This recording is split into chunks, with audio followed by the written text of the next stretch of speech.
तो दोस्तों हम अक्सर देखते हैं कि कभी पेनल्टी बॉक्स के अंदर किसी सिचुएशन में अगर प्ले हाथ पे बॉल लगा है तो कभी हैंडबॉल दिया जाता है, एंड कभी किसी सिचुएशन में different league same game but then उसमें हैंडबॉल नहीं दिया जाता है। So handball has become one of the most controversial decision, जहाँ पे हम फैंस मैच के टाइम पे, मैच के बाद इवन पंडिट्स डिबेट करते हैं। So what is actually handball, rule क्या कहता है? सो देखो, हैंडबॉल ना सिंपली एक रूल नहीं है, it is almost like a formula. So आज रेफरीज ना सिर्फ हैंड पे कॉन्टैक्ट नहीं देखते हैं, so they see intent plus arm position plus outcome and context. तो देखो ये बड़ा फॉर्मूला बन गया है, बट इसको देखो समझते हैं एंड ये भी देखते हैं कि ना हैंडबॉल कैसे इवॉल्व हुआ है and where is it heading. So guys, video देखने से पहले प्लीज डू लाइक, अपने थॉट शेयर करना कमेंट्स पे एंड सब्सक्राइब जरूर कर लेना। हैंडबॉल स्टार्ट कैसे हुआ था? तो देखो, इन द लेट 1800s जब फुटबॉल रूल्स ना पहली बार लिखे गए थे बाय द फुटबॉल एसोसिएशंस, तो रूल्स एक्सट्रीमली सिंपल थे। Handball is equal to intent.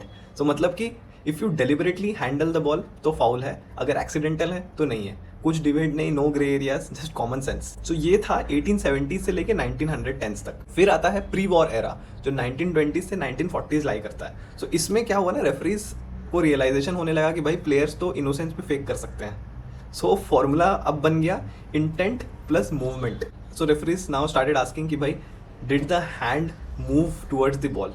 So but ये स्टिल सब्जेक्टिव था स्लाइटली, बट लेकिन थोड़ा सा ऑब्जर्वेबल भी था कि आप देखते हो कि एक प्लेयर का इंटेंशन क्या है एंड देन अगर आर्म बॉल के टुवर्ड्स मूव कर रहा है कि नहीं। ठीक है, अब आते हैं पोस्ट वॉर एरा जो 1950 से 1980s के पीरियड पे था, आफ्टर वर्ल्ड वॉर 2। सो ना फुटबॉल उस समय बिकेम फास्टर, मोर फिजिकल। तब जाके कॉन्टेक्स्ट भी एंटर कर गया गेम में। तब ये फॉर्मूला बन गया intent plus reaction time plus distance. तो देखो, अगर बॉल को आपने 1 मीटर दूर से ही मारा है एंड देन प्लेयर के हाथ पे लग गया है, तो लॉजिकली कॉमन सेंस बोलता है कि भाई प्लेयर के पास तो टाइम ही नहीं है रिएक्ट करने का, सो वो इंटेंशनल हो नहीं सकता है, it should not be a handball. So referees ना जजमेंट यूज करने लगे बेस्ड ऑन द सिचुएशन कि भाई कितनी दूर से उसको हिट किया है। अगर बहुत क्लोजली हिट किया गया है बॉल को एंड उस पर हैंड पे लग गया है तो it is not a handball, क्योंकि उसको रिएक्शन टाइम नहीं मिलेगा। और अगर दूर से थोड़ा डिस्टेंस से बॉल को हिट किया गया है एंड देन उस पर प्लेयर्स ने इंटेंशनली या आर्म को बॉल के टुवर्ड्स मूव करके लगाया है, तो it will be a handball. So it became more contextual. अब आते हैं मॉडर्न एरा। सो 1990 से लेके 2018 तक, बिफोर जस्ट वार। तो इस समय क्या हुआ ना, फुटबॉल बिकेम ग्लोबल कि भाई फुटबॉल की ब्रॉडकास्टिंग होने लगी, वीडियोस आ गए हैं, सोशल मीडिया भी आ गया। सो ना every decision was under huge scrutiny. So सब डिबेट करते थे एंड देन बैकलैश होते थे। तो ना एक न्यू कॉन्सेप्ट इंट्रोड्यूस किया गया। ये सबसे क्रिटिकल कॉन्सेप्ट था, जिसको बोलते हैं नेचुरल वर्सेज अननेचुरल पोजिशन। सो इसमें जो हम बात करते हैं ना कि whether the arm was in a natural position और नॉट, तो ये कॉन्सेप्ट लाया गया। तो इसका ये मतलब है कि जब बॉल आर्म को हिट किया तो क्या आपकी आर्म्स नॉर्मल सिचुएशन में अगर नॉर्मल सिचुएशन में रहती, या आप अपने बॉडी को बड़ा बना रहे हो यूजिंग योर आर्म्स। सो ये एक इंपॉर्टेंट चीज़ आया जहाँ पे आपका इक्वेशन बन गया intent plus unnatural position of the arm. फिर 2019 में जब बेसिकली पोस्ट वार एरा, तब सबसे बड़ा बिग शिफ्ट आया, जहाँ पे इंटरनेशनल फुटबॉल एसोसिएशन बोर्ड ने ट्राई किया कि हैंडबॉल को हम और ऑब्जेक्टिव बनाते हैं। तब फॉर्मूला चेंज हो गया, क्या बन गया, आर्म पोजीशन प्लस आउटकम। तो यहाँ पे इंटेंट हटा दिया गया कि भाई अब हमारे पास वीडियो है, हम देख सकते हैं स्लो मोशन में कि भाई क्या हुआ एग्जैक्टली। सो इंटेंशन की तो बात हट गई, now it is all about arm position plus outcome. So देखो इसमें क्या हुआ कि यहाँ पे accidental handballs can also be punished. तो इसमें जैसे अब इंटेंशन हटा दिया है, तो ये नहीं अब सोचते हैं कि भाई प्लेयर वहाँ पे देख रहा था कि नहीं, अपने हार्म को वाइड करने का डेलिब्रेट था कि नहीं, वो सब सिचुएशंस हट गई। एंड अगर ये गोल को लीड कर रहा है नहीं कर रहा है doesn't matter, it is so intention became less important. तो even accidental handballs could be punished if it is leading to a goal. So arm position है, तो आर्म पोजीशन नेचुरल या अननेचुरल का क्या मतलब है कि अगर आपके आर्म्स आप रन कर रहे हो या स्टैंडिंग पोजीशन पे हो तो आपके आर्म साइड पे होंगे, ठीक है, तो वो नेचुरल पोजीशन में है। और अगर आप ऐसे दौड़ रहे हो तो बेसिकली आपने अपने आर्म को अननेचुरल पोजीशन पे रखते हैं। ये कोई नेचुरल पोजीशन नहीं है खड़े रहने का या फिर दौड़ने का, मतलब कि आप अपनी बॉडी को बिगर बना रहे हो। सो इस सिचुएशन में आपका आर्म्स पे अगर बॉल लगेंगे तो पेनल्टी मिल सकती है। एंड आउटकम भी यहाँ पे आ गया। आउटकम मतलब कि अगर वो एक गोल बाउंड शॉट को या एक इम्पॉर्टेंट चांस क्रिएशन वाले एरिया पे अगर वो ब्लॉक कर रहा है तो उस पर हैंडबॉल मिल सकता था। बट अब क्या हुआ कि वार के एरा में एक और चीज़ हो गया कि भाई सारे टचेस को ना स्लो डाउन करके एकदम एक एक चीज़ को एनालाइज करते थे।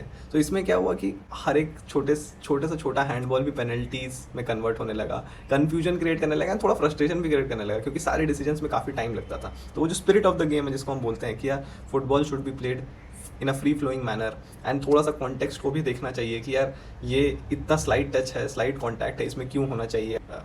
अगर नेचुरल सिचुएशन होता तो उसमें, फ्री फ्लोइंग सिचुएशन होता तो शायद नहीं मिलता। सो ये सब कंट्रोवर्सीज क्रिएट होने लगे।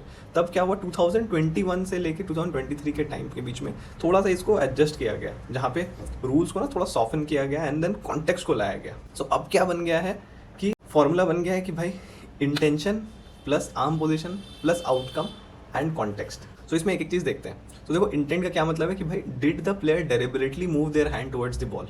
तो ये थोड़ा अगेन रेफरी का इंटरप्रिटेशन पे है, वो देख के वार के थ्रू या फिर खुद इंटरप्रेट करके देखेगा कि भाई प्लेयर ने जानबूझकर अपनी बॉडी को बड़ा बनाया या हाथ को बॉल के सामने लाया।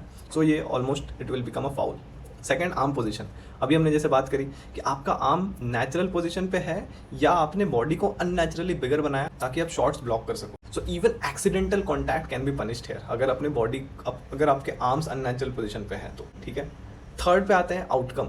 देखो आउटकम में क्या है कि अगर आपका कोई हैंड अटैकिंग प्ले में आपके हैंड पे लगा which is in an unnatural position and it led to a goal, तो उसमें रूल आउट कर दिया जाएगा।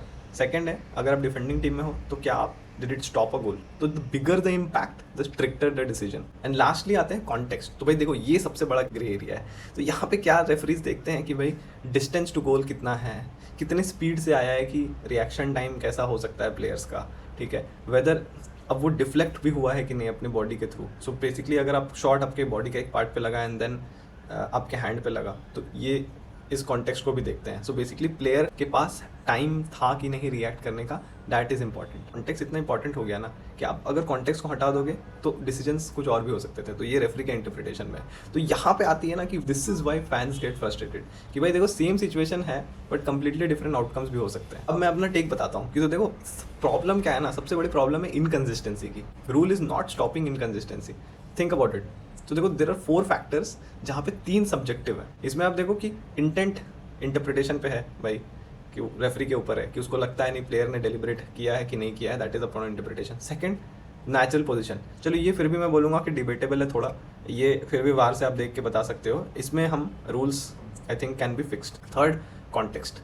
तो कॉन्टेक्स्ट ना सबसे बड़ा ओपिनियन बेस्ड है, ये referee to referee, league to league, match to match, team to team vary कर सकता है। इनफैक्ट कहाँ पे मैच हो रहा है, home team versus away team, उसके डिसीजंस में भी वैरी कर सकता है। So only outcome is objective. So out of intent, natural position, outcome and context, outcome is only objective. कि भाई आउटकम में तो आप डिबेट नहीं कर सकते कि हाँ चलो ये गोल को लीड कर रहा है कि नहीं कर रहा है या किस एरिया ऑफ द पिच पे है, तो that is fairly objective. Intent, natural position of the arm and context, all of these things are debatable. यहाँ पे कोई स्ट्रिक्ट रूल नहीं है, ये सब गाइडिंग प्रिंसिपल्स हैं, कोई ऐसा रिटन रूल नहीं है कि यही चीज़ ट्रीट होगी एज हैंडबॉल ऑफेंस और नॉट। अब हमने देखा कि ये रूल्स है, तो भाई अब इसको फिक्स कैसे कर सकते हैं। तो देखो, तो मेरा व्यू क्या है ना कि we should have a clearer visual rules. तो देखो अगर हम बोल रहे हैं कि आर्म अननेचुरल पोजीशन पे, तो डिफाइन करो ना कि अगर आप खड़े हो तो आर्म अबव द शोल्डर नहीं होना चाहिए, या फिर आर्म लेट से आपके बॉडी से अगर पास है तो नहीं होगा। सो अगर आपके आर्म अबव द शोल्डर है तो भाई ऑलवेज हैंडबॉल है। और अगर आपके arms clearly outside the body frame है,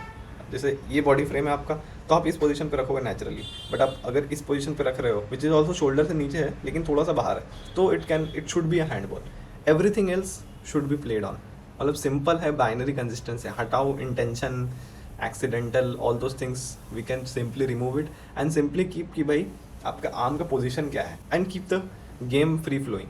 कि भाई अब हम हर चीज़ को अगर स्टॉप करके वार में स्लो मोशन पे एनालाइज करें तो डिफरेंट काइंड्स ऑफ सिनेरियोज आ सकते हैं। आप रूल को सिंपल कर सकते हो कि भाई हैंडबॉल का एसेंशियल मतलब क्या है, कि भाई हाथ पे बॉल, हाथ से गेम नहीं खेल सकते।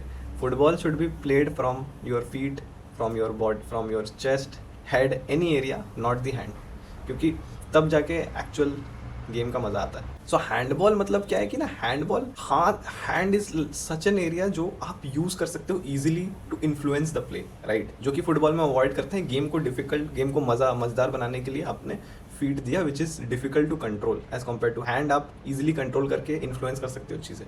तो अब अगर आप हैंड, आप दिमाग छोड़ो ना, वो करना क्या चाह रहा है, intention doesn't matter, even outcome, context, ये सब हटा दो। आप सिंपली ये देखो कि भाई अगर आपका हाथ अननेचुरल पोजीशन पे है, ठीक है, इसका मतलब है कि भाई उसने गोल को रोकने की कोशिश करी है या फिर उसने बेसिकली अपने हैंड को यूज़ किया है टू इन्फ्लुएंस द गेम। अब वो डेलिबरेट है नहीं है, दैट वी कैन नॉट, वो कोई तरीका है ही नहीं हमको हमें पता लगाने का। So it is all about कि भाई हम स्पेसिफिक कैसे डाल सकते हैं रूल में, तो मुझे लगता है कि सिर्फ आप आर्म की पोजीशंस को देखो, आर्म के पोजीशंस अगर अननेचुरल है तो it should be given a handball, अगर नहीं है तो it should not. All other factors should be discounted. I don't think so we should consider any other factors and let it be simple binary consistent.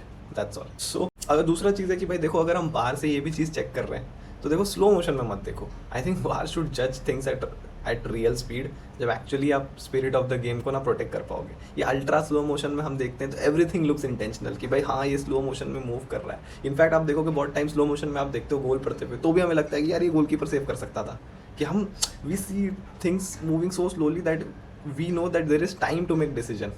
We think that इतना slow चल रहा है मतलब हम सोच के वो चीज़ कर सकते थे, विच इज़ नॉट पॉसिबल.